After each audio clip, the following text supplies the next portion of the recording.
అందరికీ నమస్కారాలు. ఈరోజు పోలవరం ప్రాజెక్ట్ సమీక్ష కోసం నేను ఇక్కడ వచ్చాను. గవర్నమెంట్ వచ్చి 10వ నెల మూడోసారి ఇక్కడ రావడం జరిగింది. ఈ 9 నెలల్లో చాలా నిర్ణయాలు కానీ మళ్ళీ ప్రాజెక్ట్ని లైన్లో పెట్టడానికి గాడి తప్పినటువంటి ఈ ప్రాజెక్ట్ని ఒక మాటలో చెప్పాలంటే చాలా ఇది ఎప్పుడవుతుంది, టెక్నికల్ ప్రాబ్లమ్స్ ఏంటి, ఇంకా ఎలాంటి సమస్యలు వస్తాయి అని నాకు కూడా అనుమానం ఉండే పరిస్థితి వచ్చింది. ఎందుకంటే దీంట్లో ఈ ప్రాజెక్ట్ చాలా కాంప్లికేట్ అయింది. ఈజీగా అయిపోవలసిన ప్రాజెక్టు ప్రభుత్వం ఆ రోజు కొనసాగుంటే 2020 ఆగస్టుకంతా జూన్ జూలైకంతా ప్రాజెక్టు పూర్తయి జాతికి అంకితం చేసేవారు. పోలవరం అనేది ఆంధ్రప్రదేశ్కి జీవనాడి. ఏదో దాంట్లో ఆ ప్రాజెక్టులో ఉండే 7,20,000 ఎకరాలకు నీళ్లు ఇవ్వడం, 23,50,000 ఎకరాలు గ్యాప్ ఆయకట్టుని స్టెబిలైజ్ చేయడం, ఒక 30 లక్షల మందికి 28.5 లక్షల మందికి త్రాగునీరు ఇవ్వడం, 960 మెగావాట్లు కరెంట్ ఉత్పత్తి చేయడం, 23 టీఎంసీ నీళ్లు విశాఖపట్నానికి డ్రింకింగ్ వాటర్ కానీ ఇండస్ట్రియల్ వాటర్ ఇవ్వడం, ఇవన్నీ కూడా మేజర్ ఫ్యూచర్స్ దీంట్లో. దానికంటే ముఖ్యంగా ఈ సంవత్సరం కూడా 4,000 టీఎంసీ నీళ్లు సముద్రంలోకి వెళ్ళాయి. 100 ఇయర్స్ ఆవరేజ్ తీసుకుంటే 2,000 టీఎంసీ నీళ్లు సముద్రంలోకి వెళ్తున్నాయి. ఈ 2,000 టీఎంసీ నీళ్లలో కనీసం మనం ఒక 400-500 టీఎంసీ సమర్థవంతంగా ఉపయోగించుకుంటే ఆంధ్రప్రదేశ్ రాష్ట్రాన్ని డ్రౌట్ ప్రూఫ్ స్టేట్గా చేసుకునే అవకాశాలు ఉన్నాయి. అలాంటి ఈ ప్రాజెక్ట్ ఇది. ఈ ప్రాజెక్టు కూడా చరిత్ర మనం చూస్తే చాలా ఒక సుదీర్ఘమైన చరిత్ర ఉంది. ఏదైతే 1941లోనే ప్రాజెక్టు కట్టాలని ప్రణాళికలు తయారైనాయి, ఆ రోజుట్లోనే ఈ సైటే ఐడెంటిఫై చేసి అప్పుడు కట్టలేక నేరుగా ధవళేశ్వరం బ్యారేజ్ కట్టారు. అక్కడి నుంచి ఇది అనేకమైన మార్పులు ఇవన్నీ జరుగుతూ వచ్చాయి. పేర్లు కూడా మారుతూ వచ్చాయి. ఇందిరాసాగర్ నుంచి పోలవరం దగ్గర నుంచి ఒరిజినల్గా రాంపాల్ సాగర్ నుంచి పేర్లన్నీ మారుతూ వచ్చాయి. ఇది 2004లో ప్రారంభించడం, అంతవరకు కూడా ఫౌండేషన్ వేశారు, పనులు స్టార్ట్ చేయడం, అక్కడి నుంచి లిటిగేషన్లో పడిపోవడం, 2009 నుంచి 14 వరకు పనులు జరగకుండా మళ్ళీ కాంట్రాక్ట్ని పిలవకుండా పోవడం, ఆ కాంట్రాక్టులు కొంతమంది ఇప్పుడు కూడా కోర్టులో తిరగడం, ఎన్ని వేరియస్ ఆస్పెక్ట్స్ వచ్చి ఇబ్బందులు వచ్చాయి. ఏదైతే విభజన చట్టంలో పోలవరాన్ని ఒక నేషనల్ ప్రాజెక్టుగా పెట్టినప్పుడు ఈ ప్రాజెక్టు చేయగలుగుతామనే ఒక ధీమా ధైర్యం వచ్చి అక్కడి నుంచి మనం ముందుకు పోయే పరిస్థితికి వచ్చాం. అయితే ఇక్కడ కూడా కీలకమైన మార్పు మీరు చూస్తే 2014 విభజన జరిగిన ఇమ్మీడియట్గా అటు కేంద్రంలో గవర్నమెంట్ ఫామ్ చేయలేదు, ఇటు రాష్ట్రంలో గవర్నమెంట్ ఎన్నికలైనాయి. గవర్నమెంట్ ఫామ్ చేసే స్టేజ్లో 7 మండలాలు ఏవైతే ఉన్నాయో అవి తెలంగాణలో ఉంటే ప్రాజెక్టు పూర్తి కాదు, సమస్య పరిష్కారం కాదు. ఆ రోజు నాకు ఒక ఇంట్యూషన్, నేను ముఖ్యమంత్రి అయ్యాను, ఒక అనుభవం ఉంది. అనుభవం అన్నప్పుడు మొత్తం డీటెయిల్స్ తెప్పించుకొని చూస్తే అప్పటికి బైఫర్కేషన్ యాక్ట్లో గట్టిగా మాట్లాడడం అయినాయి. కానీ ఆ రోజు నాకు వచ్చినటువంటి అనుమానం నివృత్తి చేసుకోవడానికి పిలిపించి మాట్లాడినప్పుడు ఇది రాకపోతే చాలా సమస్యలు వస్తాయి, ఒక్కసారి నోటిఫికేషన్ 2 స్ట్రైక్గానే అయిపోతే ఆ స్టేట్ పర్మిషన్ అవసరం ల్యాండ్ ఎక్వేషన్ అన్నిటికీ. అక్కడి నుంచి ప్రాబ్లమ్స్ వస్తాయనే ఉద్దేశంతో గట్టిగా పట్టుబట్టి ఫస్ట్ టైం చరిత్రలో ఒక గవర్నమెంట్ ఏర్పడిన తర్వాత అసెంబ్లీ పెట్టుకొని పార్లమెంట్ పెట్టుకొని ఇక్కడ అసెంబ్లీ పెట్టుకొని రెగ్యులర్ బిజినెస్కి వస్తాం. బిఫోర్ పార్లమెంట్ సమావేశాల కంటే ముందు ఒక ఆర్డినెన్స్ ఇష్యూ చేసి, పార్లమెంట్ పెడితే ఆర్డినెన్స్ రాదు కాబట్టి ఆర్డినెన్స్ ఇష్యూ చేసి ప్రెసిడెంట్ ఆఫ్ ఇండియాను కన్విన్స్ చేసి, ప్రెసిడెంట్ ఆఫ్ ఇండియా రిఫ్యూజ్ చేశాడు అనుకోండి, రేపే కదా మీరు ముందు పార్లమెంట్ పెట్టుకొని అక్కడ పాస్ చేసుకోమంటే అంత లోపల నోటిఫికేషన్ అయిపోతుంది. There is a dead line June 2 2 రాష్ట్రాలు ఏర్పడడానికి. June 2 వస్తే ఆటోమేటిక్గా 2 రాష్ట్రాలు మళ్ళీ బిల్ పాస్ చేయాలి, తర్వాతనే కేంద్ర రూల్ వస్తుంది. అలాంటి సమయంలో 7 మండలాలు ఆంధ్రప్రదేశ్ రాష్ట్రానికి ఇవ్వడం ఈ ప్రాజెక్టు పూర్తి చేయడానికి దోహదం చేసింది. కేంద్రం మీరు ఒకసారి చూస్తే చాలా కోఆపరేట్ చేశారు. ఆ రోజు చేశారు, ఈరోజు చేశారు. అక్కడి నుంచి ఈ ప్రాజెక్ట్ని పూర్తి చేయడానికి నీతి ఆయోగ్కి వెళ్తే నీతి ఆయోగ్ రికమెండ్ చేశారు. ఇది ఆంధ్రప్రదేశ్కి డెడికేటెడ్ ప్రాజెక్ట్, బైఫర్కేషన్లో వచ్చింది. ఈ ప్రాజెక్ట్ను పూర్తి చేయాలంటే వాళ్లే శ్రద్ధ తీసుకుంటారు. నేషనల్ ప్రాజెక్టులు పూర్తి చేసిన చరిత్ర చూస్తే ఆశాజనకంగా లేవు కాబట్టి ఈ ప్రాజెక్ట్ రాష్ట్రానికి ఇమ్మని చెప్పి ఎగ్జిక్యూషన్ అంతా కూడా స్టేట్ గవర్నమెంట్ చేయమని ఇచ్చారు. దాంతో మీరు చూస్తే 73% పూర్తి చేశాం. అదే మరి ఒక్కసారి మీరు చూసిన 32,215 క్యూబిక్ మీటర్ల కాంక్రీట్ పనులు ఒక్కరోజు చేసి గిన్నెస్ రికార్డ్ ఎక్కింది. 414 రోజుల్లో 1397 మీటర్లు డయాఫామ్ వాల్ నిర్మాణం చేశాం. అప్పట్లోనే 440 కోట్లతో పూర్తి చేశాం. అదే మరి 2 కిలోమీటర్లు మొత్తం లోతు కూడా చూస్తే కొన్ని ప్లేసెస్లో 100 మీటర్స్కి వెళ్ళింది. 28 సార్లు వచ్చాను, 82 సార్లు వర్చువల్గా రివ్యూ చేశారు. సోమవారాన్ని పోలవరంగా చేసుకుని అన్నీ చేశాం. అదే మరి రైట్ మెయిన్ కెనాల్ పూర్తి చేసి చాలా వరకు ల్యాండ్ ఎక్విజిషన్ చేసి నీళ్లు కూడా ఇచ్చాం.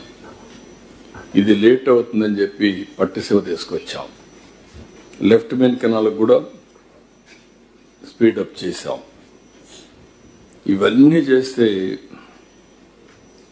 జరిగింది మీరు చూశారు. బాధేస్తుంది. ఇక్కడికి వస్తే తలుచుకుంటే ఈరోజు ఈ ప్రాజెక్టు ఏ విధంగా ఉండాల్సింది ఇప్పుడు ఎట్లుంది అది తలుచుకుంటే చాలా బాధేస్తుంది. ఇక్కడ దీంట్లో మీరు కూడా చాలా మంది భాగస్వాములు. ఎవ్రీ నెలకు ఒకసారి నేను వస్తే మీరు కూడా రావడం, మీరు కూడా పార్టిసిపేట్ చేయడం, ఇవన్నీ ప్రజలకు డెవలప్మెంట్ చెప్తూ వచ్చారు.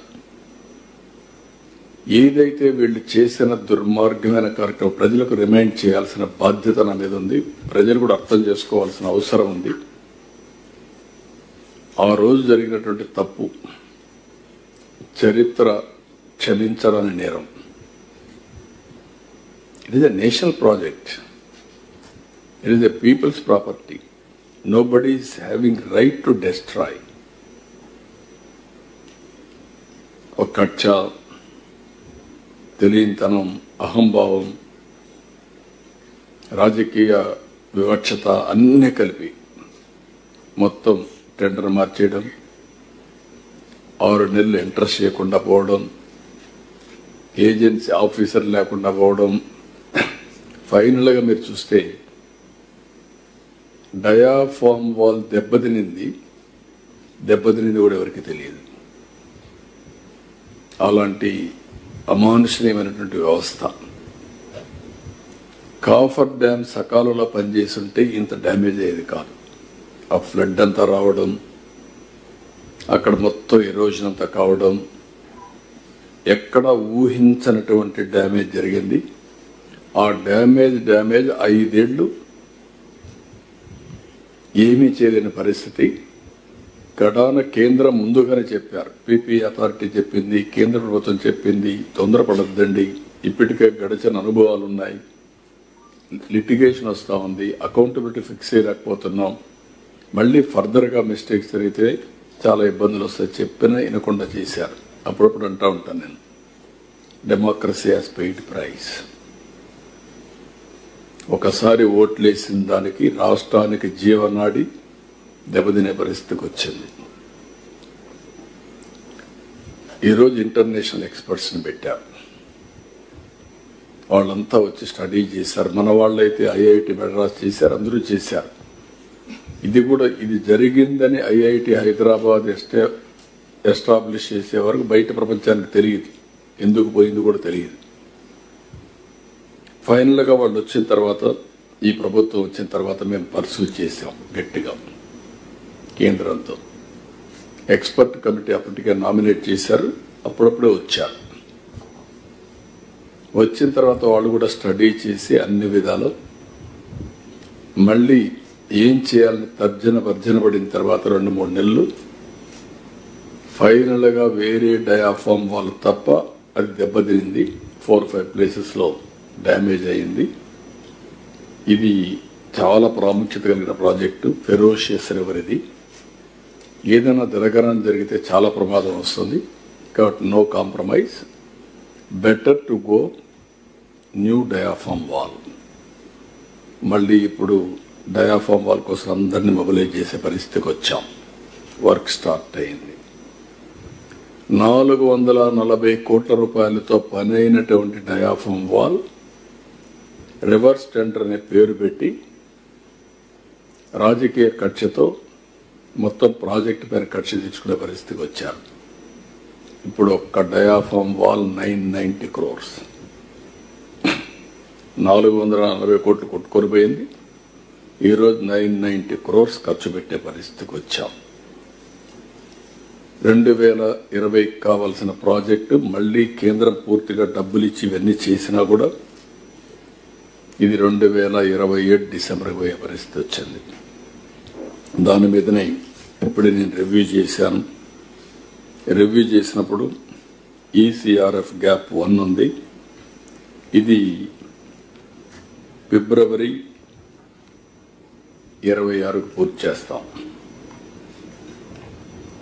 డయాఫామ్ వాల్ 31 డిసెంబర్ 25కి పూర్తి చేస్తాం ఈ ఇయర్.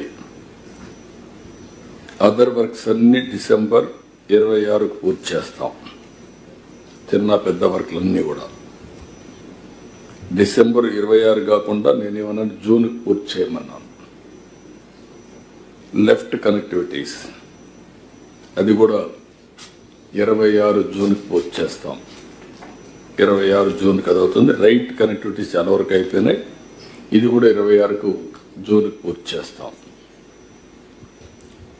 ఇవన్నీ అయిన తర్వాత ఇక్కడ ఒక్క ఈసీఆర్ఎఫ్ గ్యాప్ 2 మెయిన్ డ్యామ్, ఈ డ్యామ్ మాత్రం 2027 డిసెంబర్ పెట్టారు.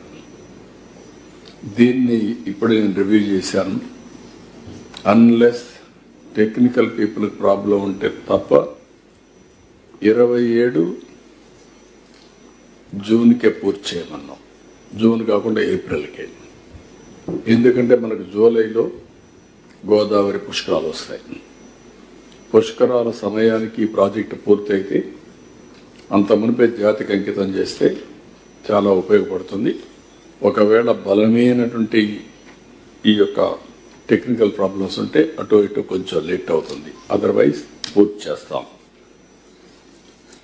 ఇది కాకుండా ఇక్కడికి వచ్చినప్పుడు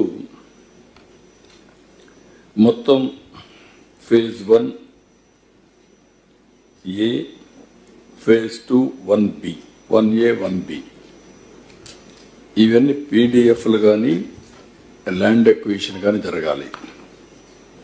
ఇప్పటి వరకు ల్యాండ్ ఎక్విజిషన్ అయితే చాలా వరకు పూర్తి చేశారు. ఇంకా కొంత ల్యాండ్ అక్వైర్ చేయాల్సిన అవసరం ఉంది. ఇందులో ఒకసారి చూసినప్పుడు ఫేజ్ 1A మొత్తం ఇంకా 972 కోట్లు ఖర్చు పెడితే 20,946 పీడిఎఫ్లు ఇచ్చి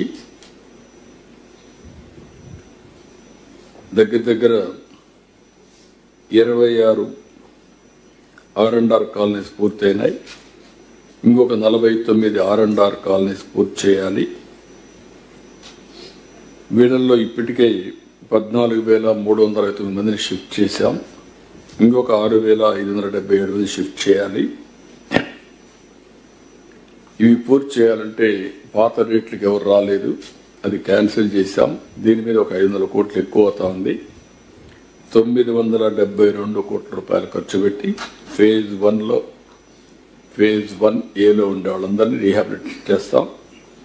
అది ఈ ఇయర్ నవంబర్కి పూర్తవుతుంది. ఫేజ్ 1B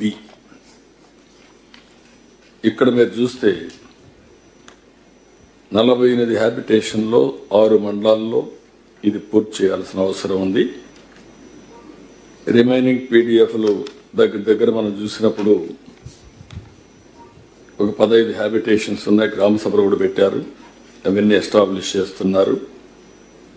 R&R స్కీమ్స్ కానీ ఇవన్నీ కూడా కంప్లీట్ చేసి మొత్తం డిసెంబర్ అన్నారు, కానీ నేను 26 జూలై లోపల పూర్తి చేయమన్నాను. దీనికి కూడా ఒక ప్రోగ్రాం తయారు చేశారు. దీనికి ఒక 4,925 కోట్లు అవుతుంది. రెండు కలిపితే 6,270 కోట్ల రూపాయలు R&R, ల్యాండ్ ఎక్విజిషన్ ఇవన్నీ అయితే అక్కడికి పూర్తి అవుతుంది. ఇది ఫేజ్ 1 41.15 వరకు. ఒరిజినల్గా మనకు శాంక్షన్ అయింది 45.74. ఇది అవుతానే దాన్ని టేకప్ చేసి అప్పుడు మెయిన్గా మనకు వచ్చేది ఓవరాల్గా ల్యాండ్ ఎక్విజిషన్ R&R పే చేయాలి. ఇప్పటికే చాలా వరకు ఫేజ్ 1లో అవుతుంది, కానీ మొత్తం కావాలంటే నీళ్లు ఇంపౌండ్ చేయాలంటే ఇవన్నీ చేయాల్సిన అవసరం ఉంది. ఇప్పుడు ఇవన్నీ చేసినప్పుడు ఈ యొక్క ఇప్పుడే ల్యాండ్ ఎక్విజిషన్ ఆఫీసర్స్ కూడా పిలిపించాను. R&R వాళ్ళకు కూడా చాలా స్పష్టంగా డైరెక్షన్స్ ఇచ్చాను. నాట్ ఈవెన్ 1 కంప్లైంట్ రాకూడదు, అందరికీ న్యాయం జరగాలి. టోటల్ ఆధారంగా అథెంటికేషన్ చేసుకొని డిజిటల్ డాక్యుమెంట్స్ అన్ని తయారు చేసి ఎక్కడ మిస్అప్రోప్రియేషన్ జరగడానికి వీలు లేదు, ఎవరికి అన్యాయం జరగడానికి వీలు లేదు. దీన్ని డీటెయిల్డ్ ఎక్సర్సైజ్ చేయమన్నాం. ఆ డీటెయిల్డ్ ఎక్సర్సైజ్ చేసి ఇది కంప్లీట్ చేస్తారు. కంప్లీట్ చేసి ఫేజ్ 1 అయితే నేను చెప్పినట్టు 26 జూలైకి పూర్తవుతుంది. అక్కడి నుంచి ఓవరాల్ ప్రాజెక్ట్కి ఎట్లా ముందుకు పోవాలో ముందుకెళ్తాం. ఏదైతే గవర్నమెంట్ ఆఫ్ ఇండియా ఇచ్చిన డబ్బులతో 41.15 మీటర్లు దీనికి కావాల్సిన ల్యాండ్ ఎక్విజిషన్ R&R, అదే మరి left main canal, right main canal ఏదైతే ఒరిజినల్గా డిజైన్ చేశారో అంతవరకు పూర్తి అయిపోతాయి. మిగిలింది 45.74 మీటర్ల ఎత్తు నీళ్లు ఇంపౌండ్ చేయడం. దానికి కావాల్సిన విధంగా ఏం చేయాలనో దాన్ని వర్కౌట్ చేసుకొని ముందుకు పోవాల్సిన అవసరం ఉంది. దాన్ని ఏ విధంగా చేయాలనో దాని ప్రకారం కూడా we're working from now onwards. ఫైనల్గా ఈ ప్రాజెక్టులో ఇప్పటికే మీరు చూస్తే రివర్స్ టెండర్ పేరు పెట్టి 2,782 కోట్ల రూపాయలు అదనంగా అయ్యింది. ఇప్పటికి మళ్ళీ ల్యాండ్ ఎక్విజిషన్లో R&Rలో అదనం, ఇది కాకుండా పవర్ ప్రాజెక్ట్ అదనం. పవర్ ప్రాజెక్టులో ఇప్పుడు ఐడల్ కరెంట్ వస్తే ఫ్రీగా వచ్చేది, రాలేదు. ఆపర్చునిటీ కాస్ట్ పోయింది. ఒక 2,000 కోట్లు 2,500 కోట్ల రూపాయలు నష్టం వచ్చే పరిస్థితి వచ్చింది. ఒక తప్పు రాష్ట్రం ఏ విధంగా భరించాల్సి వస్తుందో this is one example, classical example. ఇంకొక పక్కన కూడా ఎప్పుడు నేను అంటూ ఉంటాను, ఒక ప్రాజెక్ట్ వచ్చినప్పుడు,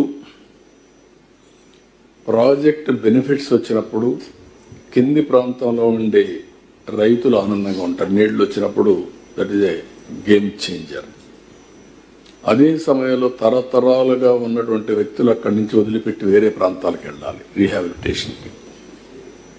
అక్కడే చాలా జాగ్రత్తగా ప్రతి ఒక్కరికి న్యాయం చేయాల్సిన బాధ్యత ఉంది. ఒకటి R&R ప్యాకేజ్ ఇవ్వడం, ఇంకొక పక్కన రీహాబిలిటేషన్ కావాల్సినటువంటి ఇండ్లు కానీ ఇన్ఫ్రాస్ట్రక్చర్ కట్టివ్వడం, ల్యాండ్ ఎక్విజిషన్ డబ్బులు ఇవ్వడం, ఒకవేళ ల్యాండ్ టు ల్యాండ్ కూడా కొనిచ్చాం అలాంటివి కూడా చేయడం.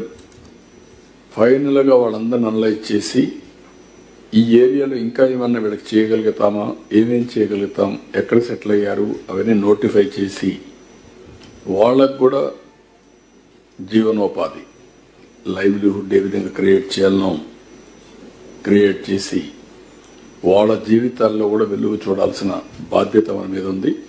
ఒకవేళ గవర్నమెంట్ ఆఫ్ ఇండియా ఏదైనా ఇన్సెంటివ్స్ ఇవ్వగలిగితే అవి కూడా తీసుకొస్తాం. అవసరమైతే కొన్ని ఇండస్ట్రీస్ పెట్టడానికి అలాంటి అవకాశాలను ఎక్స్ప్లోర్ చేస్తాం. MSMEలు పెట్టుకోగలిగితే పెట్టిస్తాం. టోటల్గా దాని మీద కూడా రీహాబిలిటేషనే కాకుండా వాళ్ళని బెటర్గా ఏం చేయగలుగుతాం దానికి కూడా ఒక కమిటీ వేసి ఎవరైనా మంచి NGOలు ఉంటే అలాంటి వాళ్ళు తీసుకొచ్చి లేకుంటే ప్రొఫెషనల్స్ తెచ్చి ఆ వర్క్ కూడా పూర్తి చేస్తాం. ఫైనల్గా ఈరోజు ఓసారి ఎక్కువ ఈ రాష్ట్రంలో ఎవరన్నా బాధపడితే నేనే బాధపడాలి ఈ ప్రాజెక్టులో. That is my sentiment. ఎందుకు ఆ మాట అంటున్నానంటే కొన్ని సమయాల్లో కొంతమందికి అవకాశాలు వస్తాయి. నేను అడుగడుగున ఆ అవకాశాన్ని ఉపయోగించుకొని ఈ రాష్ట్రం యొక్క ఫ్యూచర్ని మార్చాలి, రూపురేఖలు మారాలి అని నేను ఆ రోజు ప్రయత్నం చేశాను. అది ఆల్మోస్ట్ అయ్యే స్టేజ్లో వచ్చిన తర్వాత ఆల్ ఆఫ్ ఎ సడన్ ఒక కన్ఫ్యూజన్, ఒక కయాస్ వచ్చింది. ఏం చేయాలో దిక్కుదోచిన పరిస్థితి. ఆ రోజు చూసినప్పుడు తలుచుకుంటే చాలా బాధ. ఒకసారి ఒక ఇండస్ట్రీ పెట్టినప్పుడు ఎవరిని కూలిపోతే ఎట్లా బాధపడతారో ఆ విధంగా నేను చేసిన పని మారిగా అయిపోయిందని బాధపడ్డాను. మళ్ళా భగవంతుడు, మళ్ళా డెస్టినీ. ఈరోజు కేంద్రంలో మళ్ళా ప్రభుత్వం ఉండడం, ఇక్కడ రావడం, 3 పార్టీలు కలిసి పోటీ చేయడం, ఒక నిర్దిష్టమైనటువంటి హామీ ఇవ్వడం, కేంద్రం కూడా ముందుకు రావడం, ఇటు తెలుగుదేశం, జనసేన, BJP ముగ్గురం కలిసి వాళ్ళు కూడా ఇమ్మీడియట్గా దీని మీద ఫోకస్ పెట్టి ఎక్స్పర్ట్స్ కమిటీ వేసి వాళ్ళు ఇచ్చిన రికమెండేషన్స్ అన్ని అమలు చేయడం, మళ్ళీ కావాల్సిన నిధులు ఇవ్వడం, దీన్ని మళ్ళీ ట్రాక్లో పెట్టిన తర్వాత మళ్ళీ నేనే పూర్తి చేస్తున్నాను అన్నప్పుడు ఒక సాటిస్ఫాక్షన్ లైఫ్లో. ఒకసారి బాధ, ఒకసారి ఆవేదన, ఒకసారి నిర్వీర్యం కూడా. ఏంటి ఇట్లా అయిపోయింది. మళ్ళీ ఇప్పుడు ఒక ఆశ, ఓకే డ్యామేజ్ జరిగింది, మళ్ళీ రికవర్ చేస్తున్నాం అనే పరిస్థితికి వచ్చాం. తప్పకుండా ఈ ప్రాజెక్టు పూర్తవుతుంది, దాంట్లో అనుమానం లేదు.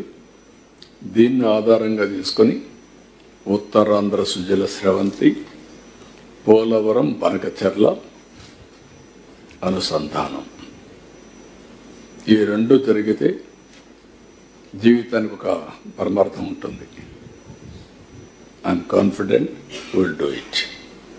NDA, నేను మిత్రుడు పవన్ కళ్యాణ్ గారు, BJP నరేంద్ర మోడీ గారి సహకారంతో will complete it. That is our confidence,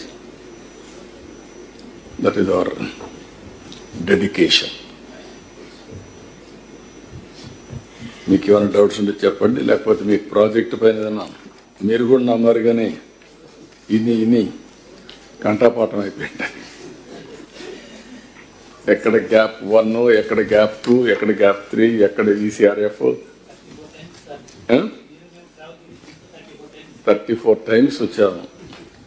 అంటే బాధ మనకుంటుంది. అక్కడ కూడా మాట్లాడి అవి 100 సార్లు ఉన్నాయి.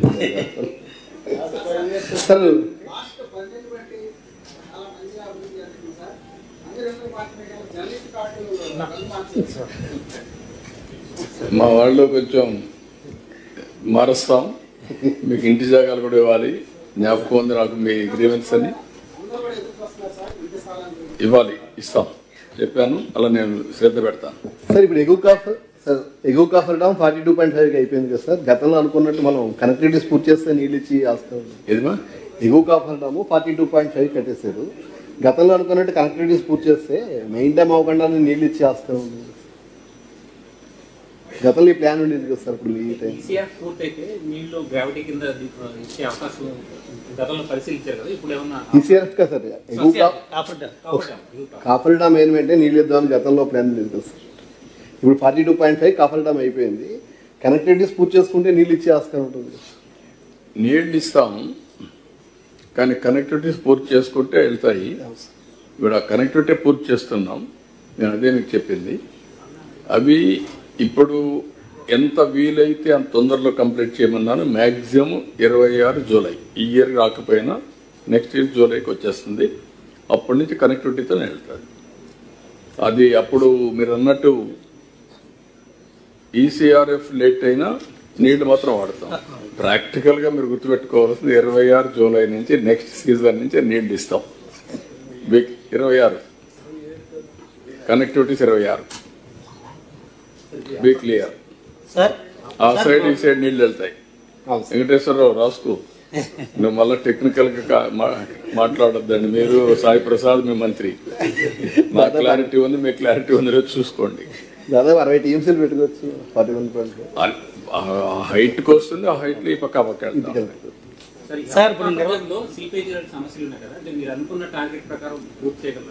అందుకనే ఇప్పుడు ఉదాహరణకు ఒక టెక్నాలజీ ఉపయోగించి ఈరోజు చేస్తున్నారు, పని చూశారు.